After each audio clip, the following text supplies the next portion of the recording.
Sit! Hut, hut. Welcome to the Dynasty Nerds Fantasy Football Podcast, where we discuss dynasty strategy, rankings, and all things NFL. So get ready to geek out on fantasy football with your host, Rich Dotson. And welcome to the Dynasty Nerds Fantasy Football Podcast. I'm Rich Dotson. He's Matt O'Hara. Hey. He's Garrett Price. How's it going? And today we are talking NFL rookies, but NFL rookies, not them specific, but everything around them. With incoming rookies comes a lost roster space, right? These guys are here to take somebody's job, and depending where they go in this NFL draft, it's almost handed to them for the most part, or some of these guys might just make the waters a little bit more murky for guys that we already liked. So I'm going to go through. We're going to hit every fantasy kind of relevant. And like, listen, if you're a 6th-round receiver, some of these 5th-round receivers, like, I'm not mentioning you as a roster shaker-upper, right? Like, nobody's worried about you, son. They're just hoping you can make the roster. So, I'm really focused in the top 3 rounds. Obviously, running back can go a little bit deeper in the rounds, and maybe there's not like a lot of those players on the roster. So if you feel like I missed somebody, hey, hit us up on our socials. Let us know. But in the meantime, we're going to go through this in alphabetical order. We're going to start at the top here. We're going to start with Arizona Cardinals. So some of these will be real quick, right? Like, so Marvin Harrison Jr., he goes round 1, pick 4 overall. I think the biggest thing he affects here in my eyes is just Kyler Murray, right? Like, he's a true number 1 receiver. We saw how well he did with DeAndre Hopkins when having a guy like DeAndre Hopkins on the roster, how good that was for Kyler Murray. So this really helps Kyler Murray the most. Nobody else on the roster. And it affects, like we mentioned yesterday's episode, Trey McBride. Yeah, it absolutely affects him. I think, the guy that is directly affected by his arrival is also Michael Wilson, who I think a lot of people saw enough of last year that they were interested to see him maybe become the number 1 there, or thought maybe there was a shot of him becoming number 1. Well, that has effectively been squelched. You know what I mean? Sure. That thought is gone now. He is the number 2 wide receiver there in Arizona for the foreseeable future. And as a guy that was, high pre-draft and even post-draft on Michael Wilson, and I really liked some of the stuff I saw, I didn't realistically see a path to him being a legitimate wide receiver 1 on his team. Like, he always seemed to profile better as a possession Z type, more so than anything else. So I have no problem with this. I think he'll do just fine in that role, and I still think he's fantasy relevant, just more so as like your wide receiver 5 type of guy. Yeah, and then they select running back Trey Benson, round 3, pick 2 overall in the 3rd round. This is a player that, Garrett and I had just on tape before we watched a little bit more of Jonathan Brooks, had him as our running back 1 overall. Then it turned out to, for me, I know for you too, actually, Garrett, was like 1A, 1B. Those guys were interchangeable for the most part. You actually gave Jonathan Brooks a higher nerd score. But this is a really good spot. I still personally had a higher on Benson than Brooks, but our overall nerd score ended up being Brooks as the top guy. That's what it was. Okay. Yep. So Benson, running back that we love, Garrett, he goes to a really good spot here in Arizona, where the only thing blocking him is an aged veteran in James Conner, who, listen, it wouldn't surprise me if Trey Benson's a starter running back by the end of the year. And that's no slight to James Conner. Had a really good year last year, and I'm really excited because this offense has proven for the last couple of years it can support a high-end running back, even with Kyler Murray there, with no Kyler Murray there, and get a guy like Marvin Harrison Jr. They're having the emergence of Trey McBride will even do better for these offensive weapons. So to me, this is somebody. I'll tell you guys this. I actually just recently in that one draft I had all those draft picks. I traded Malik Neighbors to back and grab a whole bunch of other capital. By getting that extra capital, remember I was talking to you, I ended up getting a 25 first, like an extra 25 first. That was probably guaranteed to be like 111, 112. But Trey Benson went 2-3 in that draft, and I immediately traded that 112, 111 pick for Trey Benson, right? Like during the draft, right then and there. I was able to get Trey Benson for a next year first that's guaranteed to be late in his class. So that's how much I believe in Trey Benson for the future in Arizona. I was able to give a future firsts where, again, like I don't like trading for running backs, But to me, this just seemed like, I would have taken Trey Benson probably next year at 112, 111. So I'm just getting a year ahead of it. Yeah, if you don't, I mean, it's not a good practice to go out there and trade for veterans and pay a lot to, at top of the market. You're just getting a rookie. You're getting a rookie a year early, basically. You know what I mean? So I think when you're doing it that way, it's okay.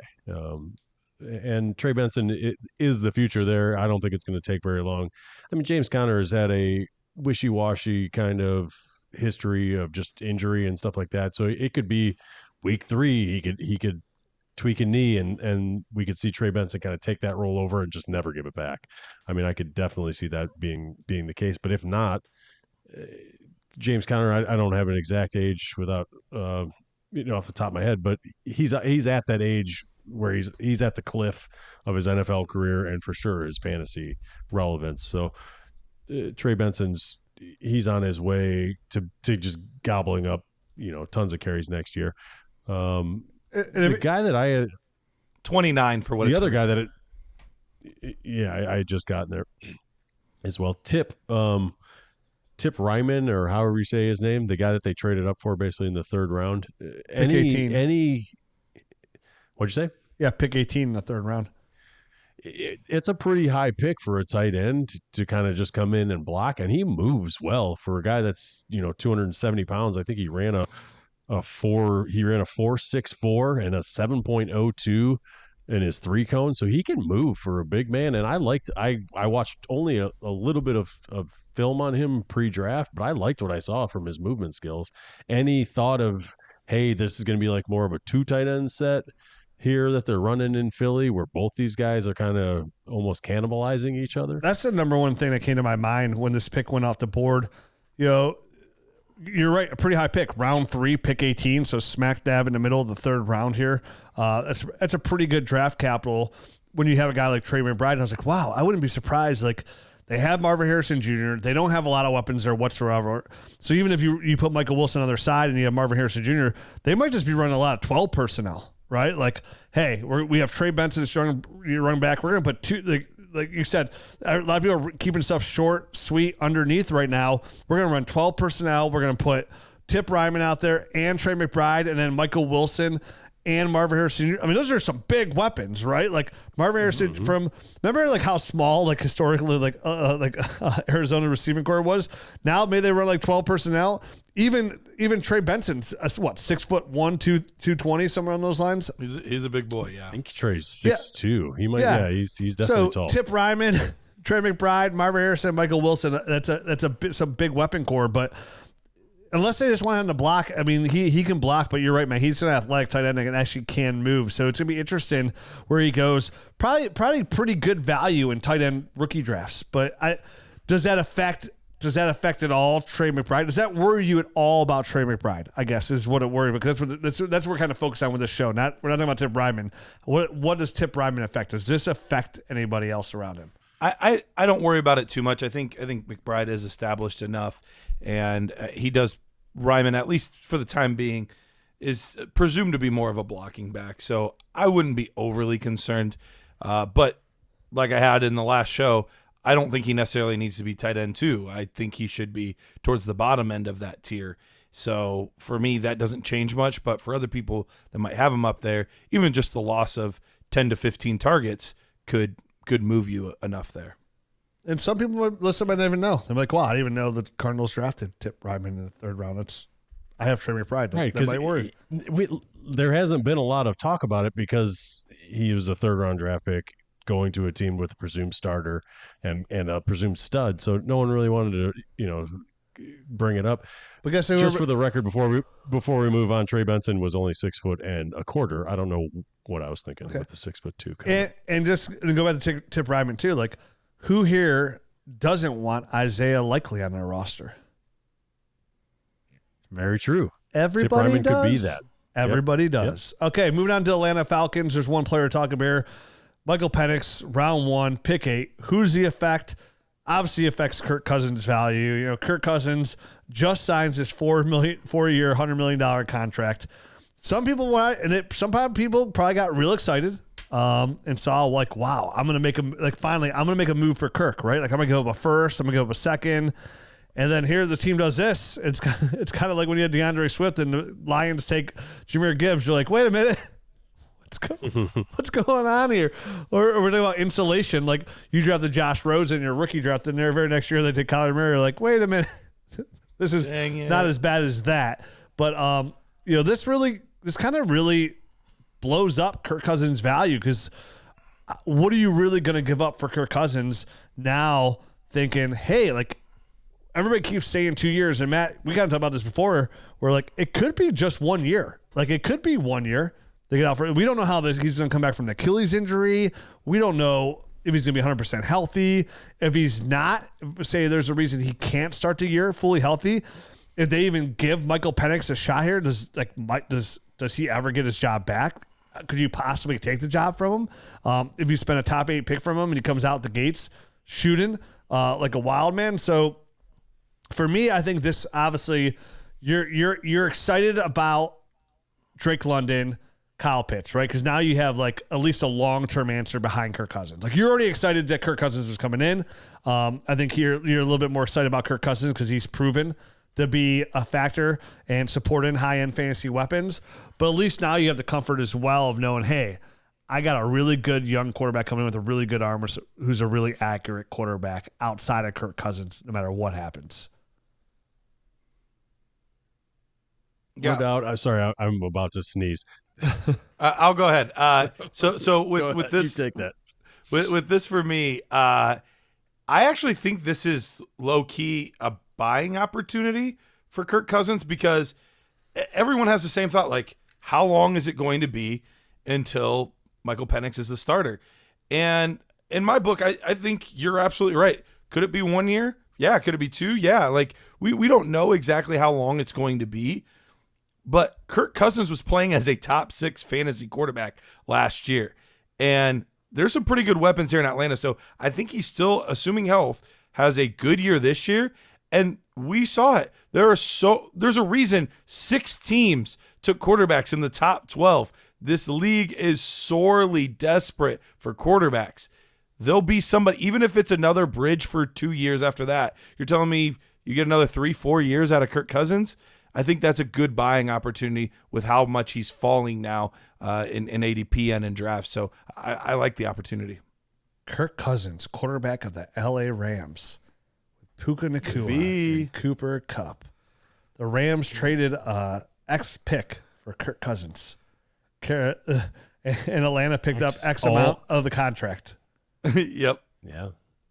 Interesting. It really could be that as simple as that. I mean, obviously right now we haven't broken down the numbers, I don't think, on the show. It looks like he's got about $90 million right now in dead money.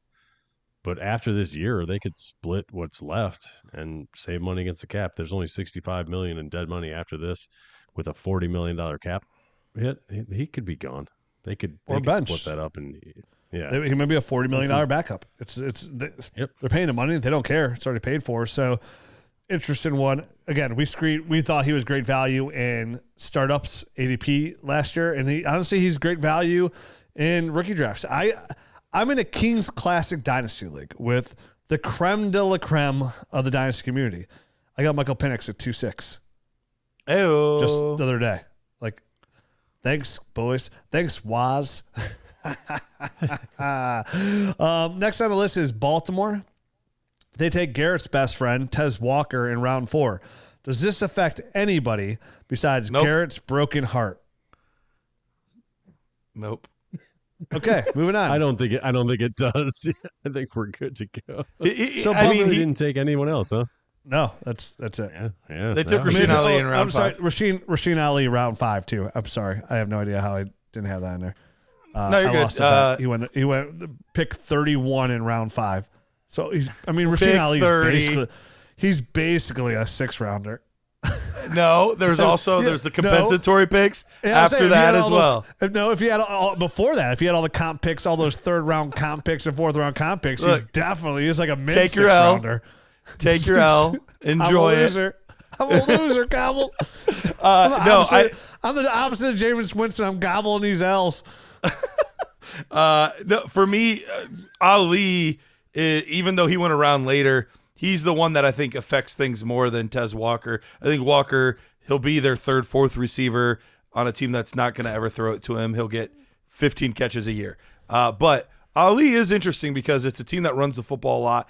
And behind Derrick Henry, who 1 year, maybe 2 years at best case scenario, the only other real running back of note is Keaton Mitchell, who is really just more of that, electric, quick, fast, but way undersized running back. So we were joking about it, but coming off an ACL. I mean, right, coming off an injury. So, and Derrick Henry hasn't been the picture of health either. So there could be a scenario where he comes in and has an opportunity. And we see these 4th, 5th, 6th round guys, even undrafted guys, do it all the time where they get opportunities. And some of them do enough to keep it, and some of them don't. We'll have to see what he does. So now you bring in Creamy Hunt. That's right. Where do you have Rasheen Ali, like, roughly in your rookie rankings? I have him roughly with I think he's like 37 or something like that. Like end of the 3rd round roughly is where I'd be comfortable taking him. However, I don't think I've ever had to take him before like pick 4, 5. Tyrone Tracy or Rasheen Ali? I will go Ali, but it's razor thin. Ooh, Razor Ramon. Chico. All right, moving on to Buffalo. Keon Coleman goes round 2, pick 1, Buffalo's first pick in the draft. He doesn't affect anybody because they need a receiver. He doesn't. Yeah, this is like a perfect need fit as far as a pick goes. He's not bumping anyone else down. I mean, the other guys on this kind of depth chart are Khalil Shakir, Curtis Samuel, and then there's Mac Hollins, Justin Shorter, Chase Claypool. Quit making up names, and let's keep on the show. I can make up names too. Hippity hoppity rabbity bop. Quintez Cephas, J.K. Hamler, Andy Isabella. Like, I'm going down their depth chart. It's and like these are real people. It's like all of the guys that practice squad. It's like all the sleepers that everyone loved in dynasty drafts that never panned out are their entire roster. They all want to go die in Buffalo. Yeah, they're like, what? They're like, wait, how much are you paying to shovel snow? We'll be there. We'll be there. Andy Isabella, Quintez Cephas, KJ Hamler, like those were all sleepers at one point. Second round picks. NFL second round picks. You don't have any wide receivers? We're in. Let's go. All of a sudden, I love Buffalo. They show up and you're like, guess what? You still don't got receivers. Pay me. Great spot for Keon Coleman. They also take Ray Davis in round 4, pick 28. So good. It gives Buffalo 2 smaller backs. I mean, James Cook's actually bigger than Ray Davis, but another versatile running back. Not weight though, right? Yeah, in height. Yeah, height, but not weight, for sure. Ray Davis is somebody who I liked his tape a lot. I had him right around like my running back 6 overall, running back 5, 6, somewhere around that range. So round 4, pick 28, this day and age, spending around 4th round pick on a running back's not too shabby, and he has a clear path to kind of come in there and be the number 2. There's nobody on the roster that really, like a Ty Johnson doesn't worry me on that roster. So the fact that they want to spend a 4th round pick, like you slide him in there probably pretty much as a number 2. And we'll see how that affects James Cook this year. I think James Cook had a really good year last year, and definitely towards the end there kind of really shown that he could be the guy there in Buffalo. But we say the running back situation is a constant evolving position. NFL teams are constantly seeing where they could kind of reset, right? They're drafting these guys. They put them in there, just give them a little bit of play because they want to see where they can reset that button because they don't want to pay any of these guys. So they're going to continue to draft these guys in the 4th round, 3rd, 4th, 5th rounds. And those guys actually hold value now because NFL teams are so desperate not to pay these guys second contracts. They're trying to find that guy that kind of replace those guys early and spend a mid-draft capital on them. So we'll see. I think he will have a role. Does he outperform James Cook? I don't think so, but he's a nice number 2 to have on it. He's really nice where, like, if James Cook goes down for any reason, like, I'm real excited about having my Ray Davis shares. He's the guy that's he's the guy that's going to do the thing that they've sorely needed for a long time is at the end of games, they're going to give him the football and let him churn out the clock. So he might get a small boost in value just because at the end of a lot of games, they're going to be in the lead, and he's going to get an extra 20 yards, an extra 30 yards at the end of games, just trying to run out that clock. Yeah, great. I'm going to believe it when I see it. I mean, but great 4th round rookie pick where like his value, where like you'll be able to get at least a 3rd for him, or probably a 2nd if he gets any kind of opportunity even by injury. This guy all of a sudden turned into a 4th to a 2nd round pick. Let's go into Carolina because we have a lot to talk about here in Carolina. Yeah, this is a juicy right out the gate. Xavier Legette, round 1, pick 32. The Carolina Panthers traded up 1 spot to get back in the 1st round to get their guy and get that, whether it be they thought Buffalo was going to take him or just to get that 5th-year option. But they take one of Matt's favorite receivers in the draft. He goes to Carolina, a team that also just traded for Deontay Johnson and drafted Jonathan Mingo in the 2nd round not too long ago, Matt. So, like, what do you think about like Xavier Legette? Like, what does he affect around him? Are you worried about anything, or do you think is it only like this is clear as day? It's Deontay Johnson and Xavier Legette, and then Adam Thielen. I think this is, they finally got the right combination of guys, and you have Legette as the true number X, or the true X wide receiver, and you can put Thielen at the Y and Deontay Johnson in the slot, or flip those guys around. Either way, I mean, those guys are almost interchangeable pieces there. And now you've got a lot of pieces around your young quarterback in Bryce Young that you're finally kind of propping him up a little bit with pieces that are going to help him succeed. Adam Thielen and Deontay Johnson are both guys that can really get open close to the line of scrimmage and do some things. Xavier Legette can get open everywhere, and you could throw him screen passes and he can do things with it. You can get him, you could toss the ball to him when he's basically covered and he can make plays on the ball.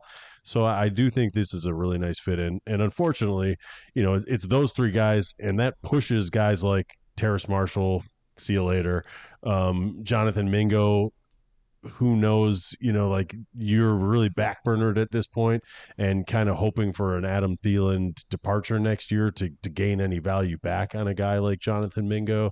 Because I think it's going to be those 3 guys in real short order. And then everyone else is going to be fighting for scraps. The biggest winner you could argue from the draft for as far as veterans go was Bryce Young. I mean, you look what they did for him this offseason. They got him a really good offensive-minded coach that's had good success with quarterbacks. They shored up that offensive line. It's still not going to be great, but it's a better offensive line. And then they go into the draft and they take a first-round wide receiver that is a profile that they don't have at the moment, and the first running back off the board who's a really good receiving running back. So I think if there was anybody in my mind whose stock changed the most from this offseason and specifically the draft, it was probably Bryce Young. That's fair. That's a fair statement, because you mentioned in the 2nd round they traded up again for Jonathan Brooks. They give up 3 draft picks to go get Jonathan Brooks. Now, one obviously is just 1 pick going back, but they give up 2 additional picks on top of that. So 3 total picks to move up to pick 14 in the 2nd round, take the first running back off the board in Jonathan Brooks. I think it says all we need to know. Like, I'd be surprised if Miles Sanders makes it out of camp at this point, with Chuba Hubbard running ahead of him already. So you go at Chuba Hubbard being the number 2 there, unless Jonathan Brooks is not healthy. But all signs are pointing Jonathan Brooks is going to be ready for the start of the year. Like, he should be literally hit the ground running here. Yeah, so he should hit the ground running here for the Carolina Panthers. And this is a team that traded up for a running back. Like, in day and age where people don't want to pay for running backs, they give up 2 additional picks on top of the swap of picks to go get their guy. And you mentioned a team that's really starting to form their offense now. They beef off that offensive line. They got 2 really good guards in there, which should help Jonathan Brooks, and then have those weapons around him. And if you really want to help Bryce Young, hey, let's run the ball better, right? Let's kind of try and open things up for Bryce. Let's maybe open up some play action here for him. Let's get Jonathan Brooks. Let's go get the best running back we can on a rookie deal. So for me, this is put Jonathan Brooks in a clear spot for me as a dynasty rookie running back one, just because he's got the quickest path to the field, right? Like, he's the A1 day one, and it just kind of it kind of sucks, is you want to say this affects, it doesn't even affect Miles Sanders because Miles Sanders was already body slammed by Chuba Hubbard. But I think for anybody that kind of went into this offseason going, hey, man, like the coaching staff's talking up Chuba, like Miles, they're paying Miles Sanders, so he's the backup. They don't need a running back then. This is safe altogether. I think this really just kind of dunks and keeps permanently underwater Chuba Hubbard and then absolutely destroys Miles Sanders. Sounds about right. Yeah, no doubt about that. I think you got the right read on that one. Do you guys see moving on to a different position, the Jatavian Sanders tight end pick there, 4th round draft pick? Is he in line to potentially start on this team? As quickly as this year? I mean, I don't think they have anyone really established. They have Tommy Tremble. They have Ian Thomas, who's just a blocker, and then they just have a couple of guys. I mean, I don't love Jatavian Sanders. Well, start because I don't think like athletically he's special. Moving side to side, but in a straight line, that dude can move. And I don't think he really affects anybody because, like you said, nobody's counting. Ian Thomas is a free agent in a lot of dynasty leagues. Like he got extended, he's still a free agent. So Tommy Tremble, a former 3rd round pick. But it's another thing that's like a little bit better for Bryce than what he had. Like everything's just a little bit better, a little bit better, a little bit better. So it puts it on him now. Whereas last year, like he had a very legitimate excuse. Like that team was like booty butt cheeks. It was bad. But now, and that was, he's got a shot. Yeah, that was going to be my last point before we moved on from Carolina is they've done enough now. It's great. And I don't know that I'm ready to move him up my list until I've seen something that makes me want to move him up the list because he played pretty poorly last year. He just has no excuses now. So the team has kind of done that to him. They've kind of almost painted him into a corner. And this is the year that you need to show something or they might be looking in another direction. Basically, hello, Kirk Cousins in the real short term. Hello, Rich is gonna be his new gag. All year, Kirk is every single time a quarterback falters. Yep. Look out, Kirk's coming. You like that, Captain Kirk? You like that? Hey guys, let me tell you about our friends at Sleeper. Guess what? Our app. The mini is live on Sleeper right now. The Dynasty GM. Pretty. You can use the analyzer. You can use the trade calculator. And my favorite thing is the inbox, right? Where all your trades from all your Sleeper leagues are right there. You can actually push trades through the actual Sleeper app. And right now, we could be more excited to be partners with them. And right now, if you don't know, they are doing DFS. And I know how many people that play Dynasty play DFS as well. And right now, there's not a better place to play DFS than Sleeper. They're offering up to 100 times your entry, the highest payout in the whole DFS market right now. You can track your fantasy players and your Sleeper picks in real time. All you got to do is choose 2 to 8 of your favorite players from pregame, live in-game, or even across different sports. Pick more or less than the predicted stats, and only on Sleeper you can get up to 100 times your payout. You can share it with your friends and get rewarded together. Make sure you use that promo code NERD so our friends know that friends sent them their way. And get your deposit match and have a good time. Have all your DFS, all of your fantasy leagues, and now even a Dynasty GM in one spot. It is fully operational inside Sleeper right now. And then when you're a Nerd Herd member, you get that full access to that. And remember, you also want to download the Dynasty Nerds app because they're both in there. Check it out. Check our friend Sleeper. Check out the DFS. Use that promo code NERDS. Get your whole estate. All right, so moving on to Chicago. Caleb Williams, round 1, pick 1. There's no other court. They got rid of Justin Fields. This doesn't affect anybody. It makes everybody else around him better. Then they take Odunze, round 1, pick 9. Again, doesn't really affect. Rome's the long-term answer here to be the number 1. Keenan Allen, who they traded for, he's only here for 1 year. He's 31 anyways, as it is. DJ Moore's got his deal. I wouldn't be surprised if DJ Moore actually gets extended after this year with the Chicago Bears, because then you have Caleb on a 1 year on his rookie deal and Odunze, both those guys who have the 5th year option as well. I would look for DJ Moore to get extended after this. And all this affects is Keenan Allen. And I think, if Caleb pans out, we have a situation where we have 2 wide receiver ones on the same offense is what it works out to be soon, sooner than later. I think in the long term, it does affect DJ Moore. I think DJ Moore was seen as the guy, and they brought in a guy that has the potential. And I think all three of us think that he has the potential to be the guy. And kind of unseat DJ Moore. So I think it does affect his long-term value. I don't think in the short term it's going to make a difference one way or the other. But I think in the long term, I think it does affect a little bit of DJ Moore's. And if he gets extended, it really affects DJ Moore's status. I think it'd be one of those situations where this team can support 2 wide receiver ones. I think they both be really solid wide receivers. I mean, DJ Moore is different than Rome. And where when Rome is really entering his premier years there, DJ Moore's gonna be at the back end of his career and ready to retire. So I think with Rome is what you get is you're looking at a guy, probably year 3 years from now where he's okay, this is an alpha wide receiver. All right. As he grows with Caleb.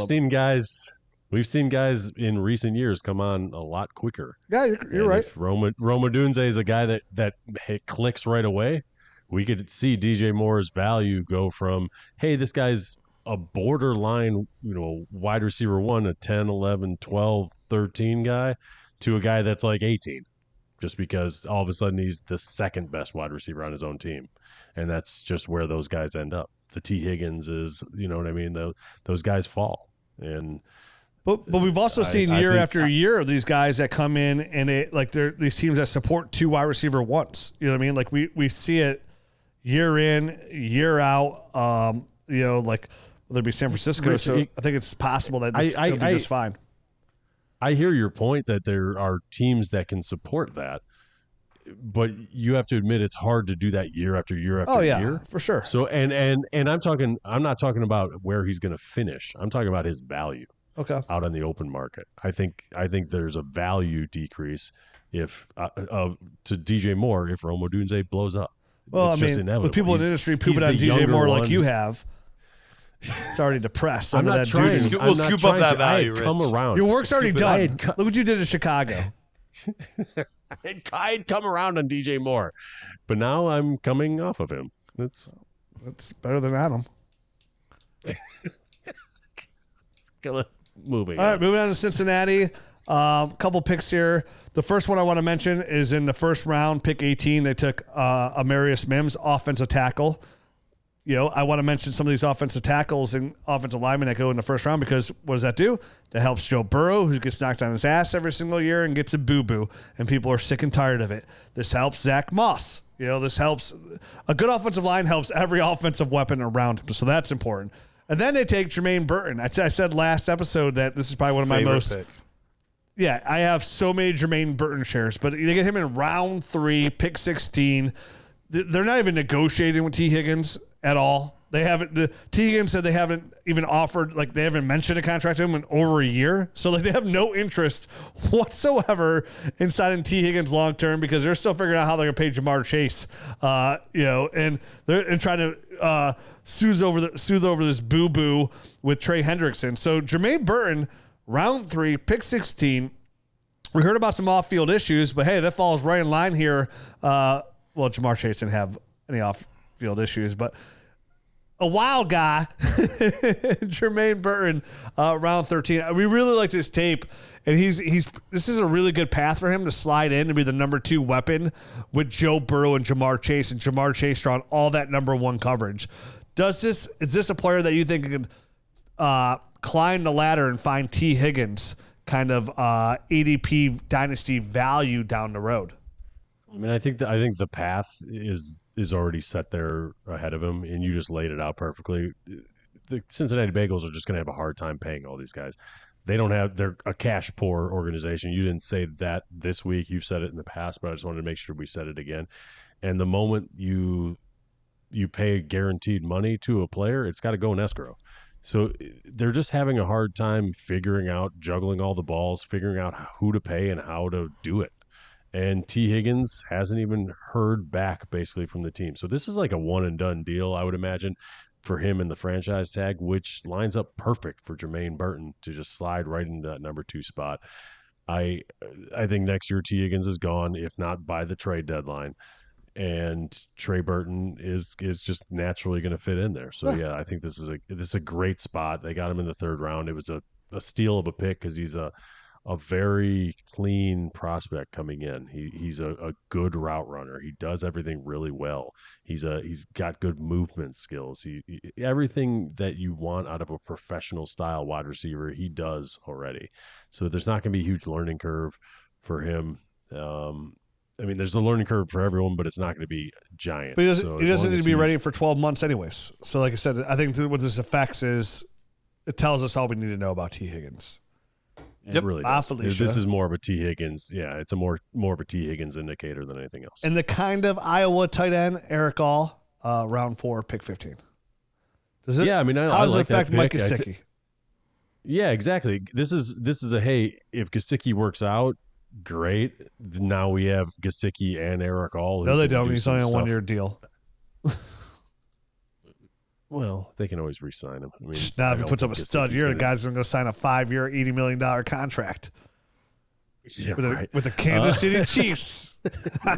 Finally. 8 years later. In his 8th year in the NFL, he's finally getting where we want him to go. Boy, was I wrong about that one. Oh, dude. I like Mike Gesicki so much. I've had Gesicki on my teams for so long, just waiting for him to get to a better situation. I've total Brokeback Mountain Gesicki. It turns out he's just maybe not that great at football. I don't know, because he can't get on the field anywhere. Guy makes amazing catches, but whatever. I mean, he does, but I don't think he does anything else that he's supposed to be doing, because that's the only thing that would explain why he's constantly riding the pine. Yeah, he must like turtles. But Erick All, I think, has a real nice path here to just, as long as he can stay healthy, which is going to be his biggest thing anywhere, to finding a spot atop of this depth chart. There's a bunch of just guys there, but no one's that stands out. And they actually started throwing to the tight end last year, which was something they hadn't done in years past. So Erick All, I think, was a nice little draft pick, and I think he could easily creep up to the top of this depth chart.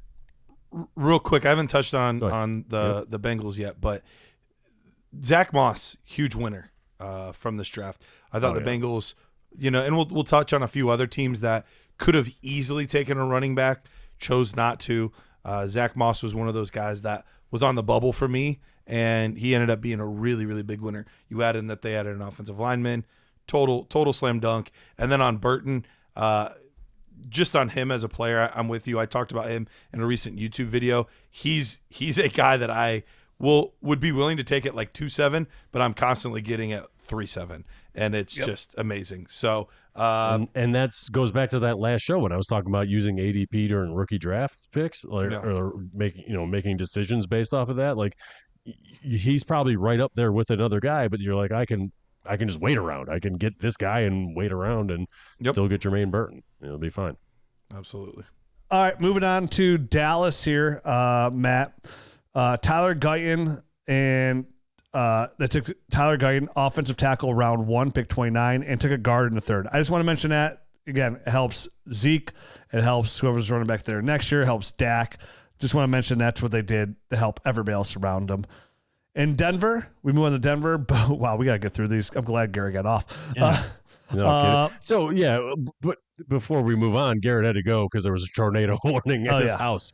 So he had to step aside. He's got to go take care of family. So he's not going to be on the remainder of the show. Yeah, tornado warning. Be safe, Garrett. Be safe. Denver takes Bo Nix, round 1, pick 12. Again, doesn't affect anybody around him because there's no other quarterbacks around him. But, it will affect some of the receivers, but they don't have a lot of many receivers there either. So Marvin Mims, Cortland Sutton, and then they trade up in round 4 to pick 2. They traded up to get Troy Franklin, Bo Nix's former college quarterback. And I know like Garrett put out a video saying, hey, of course, as he goes away, this is the one player I want to talk to him about. I think you literally couldn't ask for a better spot for Troy Franklin. Like, he gets a matchup with the quarterback he had a rapport with that knows, where Troy Franklin wins, and to a team that really needs a good deep threat receiver right now. I know they have Marvin Mims on the outside, but Troy Franklin went so much differently, and Cortland Sutton almost on the last year. I think it's Cortland signed the last year of his deal. I don't know, but this is just a really good spot for a 4th round receiver. Which, again, I don't like mentioning guys taking the 4th round to receiver position, but this is one that I made an exception for because of just a situation altogether. Yeah, no doubt, Rich. I mean, this, like you mentioned it, he was a player that we saw as kind of limited coming from the college ranks in just his movement skills and the routes that he ran. And I think the NFL saw him similarly, which, there was a lot of pre-draft hype about him going, in the end of the first round or early part of the second round. And he fell all the way to the 4th round. And I think it was probably due to most of the things that we saw on tape, they probably saw on tape. So, but to your point, Rich, this is a perfect landing spot in that he's going to a place that needs a guy like him. They don't really have somebody that's like a downfield field stretcher, kind of a linear upright running, type of guy. And he's going with a quarterback that knows him, knows what he can do, knows where he'll be, knows his speed. Maybe doesn't have the first step quickness, but once he gets moving, he's a fast guy downfield. So that's all important. And a lot of times there's a learning curve involved, but these 2 guys know each other. So I think that does bode well for him. So really, I mean, where I see it affecting, right now you're looking at Cortland Sutton, you got Josh Reynolds, Tim Patrick, Marvin Mims, Troy Franklin. I think eventually, it could be Marvin Mims, Troy Franklin. I don't think Cortland Sutton's going to be around. No. So Troy Franklin could find his way into the number 2 role within a couple of years pretty easy. And then they're just kind of filling in the spots, or they draft another, most likely they draft another guy. But Mims could have a year where he's the number 2 guy. He could still end up being the second and leapfrogging of Marvin Mims, who hasn't really established himself to be the number 2 guy. That's still within the realm of possibilities there at Denver. And most importantly, I think we've seen Sean Payton use these kind of guys before and get these kind of guys on his roster. The Rashid Shaheed. I can't even say his name. You know what I'm talking about. Rashid Shaheed. I'm looking. Rashid Shaheed. Thank you. It's a little bit of a tongue twister for me, I guess, this late, but we've seen him use these kind of guys before, the deep threats, and just 1 or 2 big shots a game, and it can really open up an offense. And it can also be fantasy relevant, but more of a roller coaster, how we're used to seeing those kind of guys. So you just know what you're getting if you do end up getting a Troy Franklin. But as far as the rest of the guys on the roster, how he affects them this year, not much. He could end up being a go deep kind of guy, who's the 4th wide receiver. They're going to want to see what they have in Marvin Mims this year, and obviously Cortland Sutton's the number 1. Yep, absolutely. And then they took Audric Estime in the round 5, pick 12, just to wash in case Javonte Williams can't get back to form early on this year. There's definitely a path here for Audric to kind of become the guy there in Denver for at least the 2024 season. So he could affect Javonte. You never know. I see him more of a 1-for-1 replacement of a Samaje Perine type of guy. Yeah. I don't think he will. I'm just saying that's what I said. He could. That's why I'm saying, you have to worry about it. I just mentioned it as a quick note. I don't even want to spend time in it because I think Javonte is the guy there pretty easily. Yep. Green Bay, they took offensive lineman in round 1, which helps Josh Jacobs, helps Jordan Love. They already have their offensive lineman weapons around everywhere in Green Bay, so they don't need any more weapons. And they took an offensive lineman in round 1, which is great. And then they take MarShawn Lloyd in round 3, pick 25, which is somewhat a shock. To spend a 3rd round draft capital in this day and age means a guy could definitely be the guy for your team. And they just signed Josh Jacobs to a big contract. MarShawn Lloyd's a big, fast running back. I do think, I kind of mentioned on our rookie show, I think Josh Jacobs is safe, but this now definitely it definitely affects Josh Jacobs because you go from a situation where he's a 3-down back, he's getting all the snaps, where Lloyd is too talented for him not to eat into some of Jacobs' shares.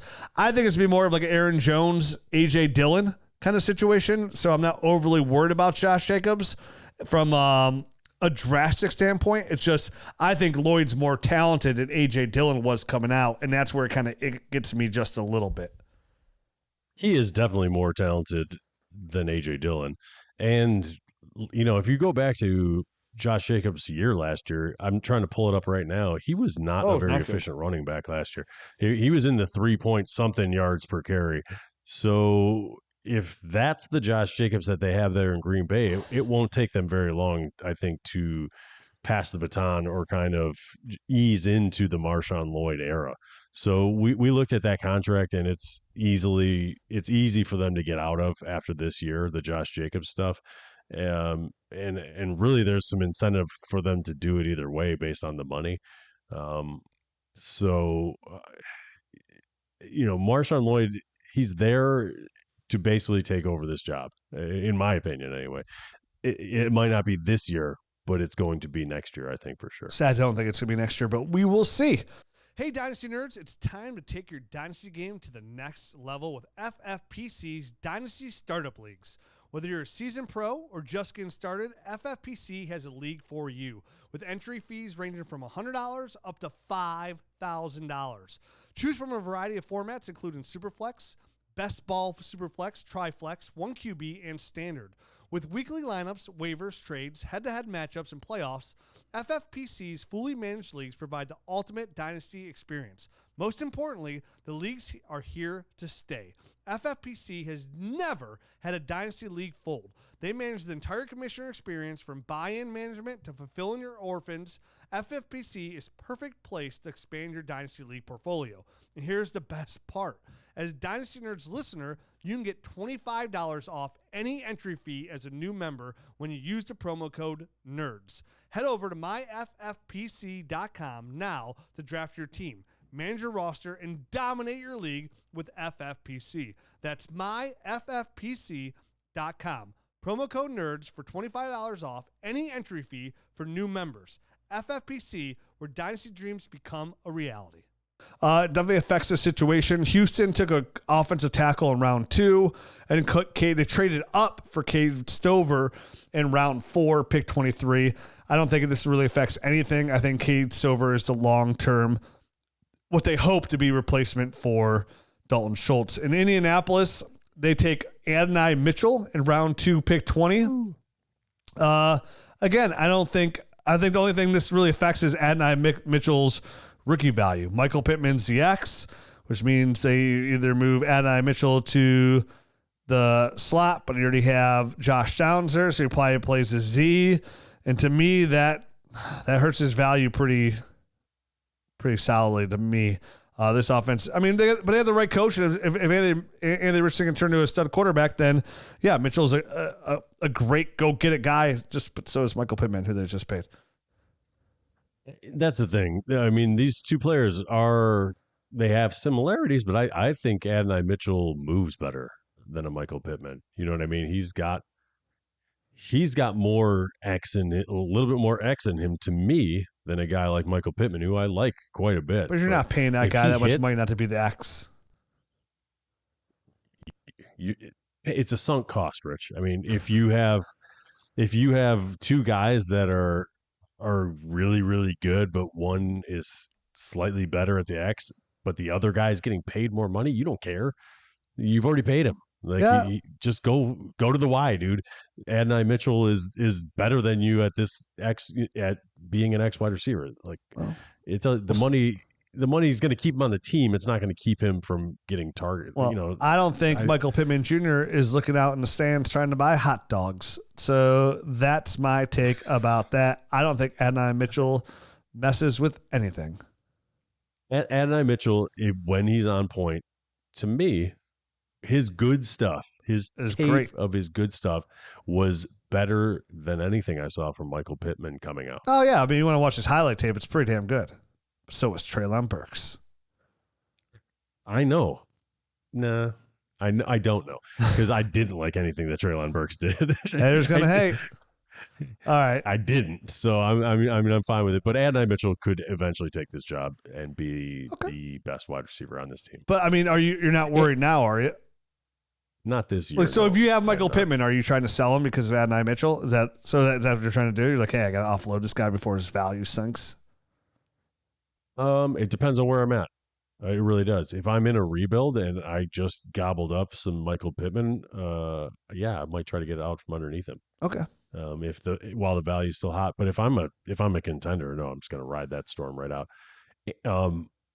Anthony Gold, drafted in whatever round 5, pick 7. I just don't think the only person he would affect is Josh Downs, and I think Josh Downs has better draft capital, and I think he's a better receiver. So, but I think he's got better draft capital. I question the better receiver part of it. I do. I mean, remember, he had good tape. It's just he was small. That's all. Josh Downs and the Gold has good tape. He's just small. So that's what I mean. I like Anthony Gold's. I like Anthony Gold slightly better than I like. Yeah, but Josh Downs proved it last year at the highest level. So I'll stick with Josh Downs for now. I agree. I agree. As much as I like Anthony Gold, I do. Yeah, and it's nothing to do with Anthony Gold. It's just the situation he's in. So Jacksonville, Brian Thomas, round 1, pick 23, doesn't affect anybody. They cut Zay Jones, who you would have said it would have affected. Zay Jones is out. So Brian Thomas in, tons of targets to go. Great spot for him. KC, they take Xavier Worthy, round 1, pick 28. He's, again, the number 1 receiver now. It's not Rashee Rice. It's Xavier Worthy. They take an offensive tackle in the 2nd round. They take Jared Wiley, a nice athletic tight end, in round 4, pick 31. But they also just signed Travis Kelce to a contract extension, so he affects nobody. I think listen, hold on. Before we move on from that, I think Wiley, Noah Gray was getting some run as a potential guy that could not unseat, but fill the void of Travis Kelce when he left. I think Jared Wiley is that guy now. And I think in 2 or 3 years, Wiley could be a guy that we're talking about. Yeah, but we'll talk about Jared Wiley in a couple of years. As of right now, it doesn't affect anything.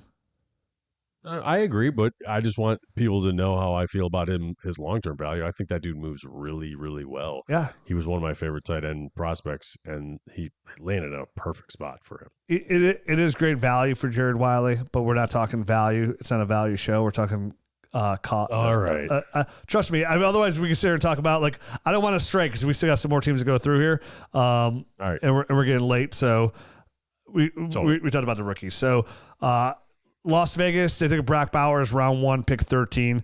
This obviously hurts Michael Mayer's pretty drastically because any kind of upside that you loved about Michael Mayer is gone because Brock Bowers is one of the greatest tight end prospects ever. So Michael Mayer has been slain. 100%, man. Yeah, they took a guard in round 2, so that helps the cause. Chargers, they take off offensive lineman, round 1, pick 5, an offensive tackle. So that's huge news for a guy like Gus Edwards. But he sticks to his motto, hardball, and he builds the offensive line. They have Rashawn Slater and Joe Alt as your offensive linemen. A team that was getting tons of phone calls to trade up for the quarterback says no, and they stay pat and take their top-rated offensive lineman. This is great news for Justin Herbert. Even though they're going to run the ball a ton in this NFL, they're going to throw the ball just fine. Don't worry about that. And this is going to help him. And on top of that, to give him more time to throw the football, they get Ladd McConkey in round 2, pick 2. So they traded up as well. So this is the Chargers trade up 3 spots in the 2nd for Ladd McConkey, and they get their guy. And you can't say this is a receiver that I had on my roster so high, but does he affect Quentin Johnson? Does anybody who looked at Quentin Johnson, who was a 1st-round receiver last year, oh no, this hurts Quentin Johnson? It's no, everybody's this is the clear-cut number 1. So it doesn't hurt anybody. It doesn't really affect much. This guy's going to slide in and be the number 1 option. They have a weird depth chart, right? I mean, they've got Joshua Palmer, who's a number 3 or at best for a while, for an NFL team. A good number 3. He's a good number 3. They just signed DJ Chark, who I think might actually have a shot at slotting in as the X here. I mean, who the hell else do they have to run that? Quentin Johnson? Right. Exactly. Exactly my point. Yeah. Which is why. So, I mean, it could end up being DJ Chark, Quentin Johnston, and Ladd McConkey in the slot. And those 3 guys are kind of the wide receivers that they're running out there at the beginning of the season. And I don't even think that's like, I don't even think that's crazy. That's not breaking news or anything like that. You know what I mean? Because they just don't have anyone else on this roster. So Ladd McConkey's in a great position. I think Quentin Johnston, this is a make or break year for him. And DJ Chark he's a reclamation project at the best. I mean, there's not a lot going on there. But Ladd McConkey, him being drafted there doesn't really affect anyone because they didn't have anyone like him. I think to run this lot and do that. You're right. It doesn't, but it does kind of affect. I think if you were holding off hope, like, hey, this offseason, like, you drafted Quentin Johnson, your rookie draft, even though we said not to draft him, at least high, and you felt vindicated where they got rid of Keenan Allen, they got rid of Mike Williams, they take offensive line they get in the first round on the first day, and after that first day of the draft, you're like, look at, yeah, man, Quentin Johnson, like, he's in line to be the guy, he's going to be the number one, and then they trade up to number two, like, all those hopes are quickly eliminated. Like, even though it was a small window of hope, like, that's who it affects the most is, like, in my eyes, like, and listen, Quentin Johnson can take a big step forward next year. I'm not going to just, like, wash away Quentin Johnson like he's complete trash after 1 year just because he didn't do it. Now, I will say everything I was worried about on tape showed up in the pros, exactly what I worried about. No doubt. I would say, no, it doesn't work out. So I think it affects Quentin Johnson there. They take, Kamani Vidal in round 6, pick 5. It doesn't affect anybody. Gus Edwards is a guy, but it's worth mentioning just because this is a team that might run the ball a ton. I was going to say, it's Gus Edwards and it's J.K. Dobbins, who is coming off an Achilles injury. Yeah. So, I mean, he could. J.K. says he's healthy, though, man. He's coming out he's like, I'm never going to get hurt again. I mean, listen, it's all hero talk, but, like, he said he's going to the season healthy. So I'm giving him the benefit of the doubt because out of love. I want to believe that. I want him to be, because he's the most talented back on this roster. He just has been injured his entire career. So that's why if he's able to stay healthy, he'll be the man. Yeah. Then no. But if you've got a guy who's coming off an Achilles, Gus Edwards, who has not been like the picture of health throughout his career, and Isaiah Spiller, Elijah Dotson, those guys don't Gluteus Minimus. Yeah, they're not even real. Those are the other guys. Those are the other guys on the roster. Those are the other guys on the roster. So he could matter on this roster just based off of he's better than those other trash guys, and the guys ahead of him are messed up. So, they're potential injury risks anyway. All right, Rams take Blake Corum, round 3, pick 19, for a team that hasn't had a lot of draft capital. Like, kind of caught me off guard taking a running back that high. So it definitely affects Kyren Williams because they just invested a decent 3rd-round pick on a talented running back. You know, like a little bit old. He's older, but, you know, really good in between the tackles, good vision sideways. He should eat into some of Kyren Williams' shares where Kyren Williams had a stranglehold on that position last year. This might kind of change that going to 2024. And he absolutely rode that stranglehold. To whatever I can't remember what number he finished, but it was ridiculously high. And Blake Corum, I'm going to say it for Garrett because Garrett's not here. Garrett saw him as almost a very similar running back with a very similar style to Kyren Williams pre-draft. That was his comp pre-draft was Kyren Williams. Right. So for him to go there, of course this is going to affect Kyren Williams just based off the fact that, now we got 2 guys that can do this instead of just this one guy that we were kind of running into the ground last year. Of course they're going to split carries. It's going to reduce Kyren Williams' value. And speaking of running back value twisted, we go move on to Miami. They take offensive tackle in round 2, which is great for the offensive line. But then they select Jalen Wright in round 4, pick 20. But the caveat here is, even though it was round 4, pick 20, they gave up a 3rd-round pick next year for Jalen Wright. So you can kind of count Jalen Wright as a 3rd-round pick because that's where they value him at. So what does this do? How does this affect Devon Achane? We kind of talked this out. We really don't think it does. It more affects Raheem Mostert after this year. Raheem Mostert's the guy. They just gave him a raise. But, where we were sitting here thinking, okay, Devon Achane can be the guy after this year, it doesn't look to be the case. They look like this is the kind of system they're going to run, but it's also totally fine because both those guys win. So it somewhat affects Devon Achane, but it also somewhat doesn't, because you want Devon Achane to be in the role that he had last year, 10, 13, 14 touches, somewhere around there, and you're totally happy because he averaged 7 yards per touch. He was chunking off. I mean, every time I saw him running, he was running for about 10, 12 yards. So, yeah, I think he does. He is a player that can succeed on limited carries, so I don't think it affects his value too much. This is a one-for-one replacement for Raheem Mostert next year. And whatever juice they can squeeze out of him this year and get his feet wet in the NFL, I think that's kind of what Jalen Wright's going to look like this year. I'm going to kind of cruise here until we get to the Giants real quick, Matt, because a lot of these guys are names, but they don't really affect anybody. Like Minnesota takes J.J. McCarthy, round 1, pick 10. He's the guy. They just lost Kirk Cousins. Doesn't affect anybody. It will affect the weapons around him, yes, but we all believe he can run the system and be just fine. New England takes Drake May, round 1, pick 3.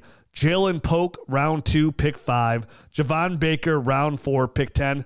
Again, this was a team that was decimated with skill players. They didn't have anybody, so these guys don't affect anybody because they're all sliding into the role of, hey, this could be the starting 2 receivers, and that could be the starting that will be the starting quarterback. Well, if he beats out Jacoby Brissett day 1. New Orleans, the only thing they took was an offensive tackle, round 1, pick 14. Who does this affect? Again, I mentioned these offensive tackles and linemen taking the first, second round. I just want people to be aware that they're there because it does help the quarterback. It does help the running back. Of course, it helps receivers too, but it does help an offense. So it should get you excited to say, knowing New Orleans took a tackle, round 1, pick 14. It's a real high pick. Obviously, it helps Alvin Kamara a ton, helps Derek Carr a ton, and it could help Kendre Miller if he finds a role as being number 2 and kind of become that heir apparent for 2 years after Alvin Kamara is out after this year.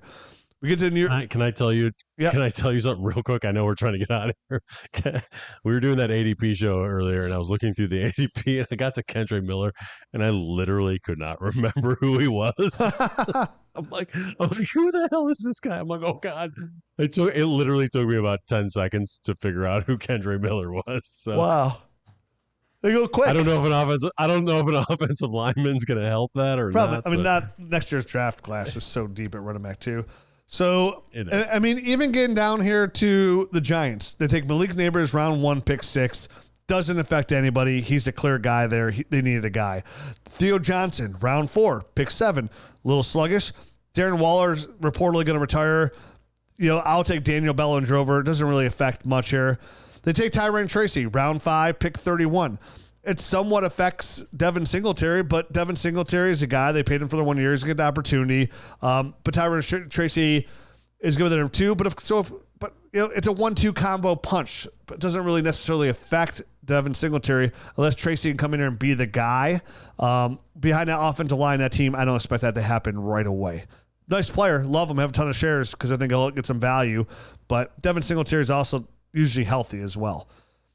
Agreed. Without an injury, I don't think Tyrann Tracy is much of a fantasy factor there in that offense. Jets take an offensive tackle, round 1, pick 11, which is fabulous news for Breece Hall owners and Aaron Rodgers owners. They take Malachi Corley, round 3, pick 1. They actually traded up into this pick. They gave up multiple picks to go get Corley too, so they were really excited about going to get him. I can't remember exactly what they give up. They gave up, the Jets trade up to top pick in the 3rd round. I can't remember, but I know it's multiple picks. Doesn't really affect a ton there. They needed a good number 2 receiver out there that offset Garrett Wilson. And then they take... they have Mike Williams. So it's Mike Williams, Garrett Wilson. Corley is going to be the slot guy, which I think fits perfect in that offense. Yeah, 100%. And then they take Braylon Allen, round 4, pick 34. Does not affect Breece whatsoever. Jordan Travis, round 5, pick 36. Doesn't affect Aaron Rodgers whatsoever, but note it. Philly takes running back Will Shipley, round 4, pick 27. Does not affect Saquon Barkley. Maybe some of his passing work, but again, they just paid him big time. Saquon's a 3-down back. This does not affect him. Pittsburgh takes offensive tackle, round 1, pick 20. Arthur Smith is there. This is great news for Najee Harris. And they took a center in round 2. So they take a tackle in the 1st, a center in the 2nd. They take Roman Wilson in the 3rd, pick 20. Doesn't really affect much there because they just offloaded Deontay Johnson. He could kind of slide into that role. So they have George Pickens. They have Calvin Austin, but Roman Wilson's to slide into that Deontay Johnson role, so it doesn't affect much. San Francisco, they take Ricky Pearsall, round 1, pick 31. As of right now, doesn't affect anybody. I think what that tells us, Matt, is they're going to get run of one of these guys. Like, somebody's going to go. No, I think that's true. And I don't know. Pearsall is a hell of a player. Does he end up being like a Cooper Kupp? And if he does, like, who does he make obsolete in this offense? You know what I mean? Because it's going to happen. We saw this happen with the Rams, which is a very similar offense. They had a lot of really good players there, and for 1 year it worked with 3 of those guys. And then, Brandon Cooks was gone, Robert Woods was gone, and it was just Cooper Kupp's show. I think we see something similar here? Yeah, I think definitely it can. I think this ends the end of Brandon Ayuk, right? Like, that's what kind of tells me. I mean, instead of paying him big time, they just draft his replacement. Like, hey, we can replace what Ayuk does with Pearsall. And then by the time Debo's done, in 2 years off that contract or due to age, then Pearsall's the number 1 guy there. And then Kittle's out as well. So, yeah, I mean, I don't think he really affects it. I think he obviously he has an effect on the guys around him, but it's also kind of the same, like a path we already saw laid out. Like, it doesn't change anything in our eyes of how we value the guys around him, right? Like, we knew they were going to, before the draft, they were talking about trading one of these receivers the whole time. So we were just kind of absolutely they were set by that. And yeah, and I think the thing you just laid out with Brandon Ayuk moving on and all that, I think that keeps everyone's value right where it's at. Yeah. Because Ayuk is going to go somewhere, he's going to get paid, he's going to be involved in an offense, everything's going to be fine. And Debo's just going to naturally kind of have his value drop as he ages. Well, yeah. So I don't think anything is affected much by the Pearsall pick, other than it just, the wheels are turning. You know what I mean? The wheels are turning towards the inevitable. This is all kind of breaking up. And I think what, like, even reiterated that, Matt, too, was like they also took a receiver in the 4th round in Jacob Cowan, who's a nice receiver in his own right, at round 4, pick 35. So it had a weird draft. And even more so, they traded up in the 4th round. So ahead of Jacob Cowan at round 4, pick 29, Isaiah Guerrero, the fastest running back after the draft.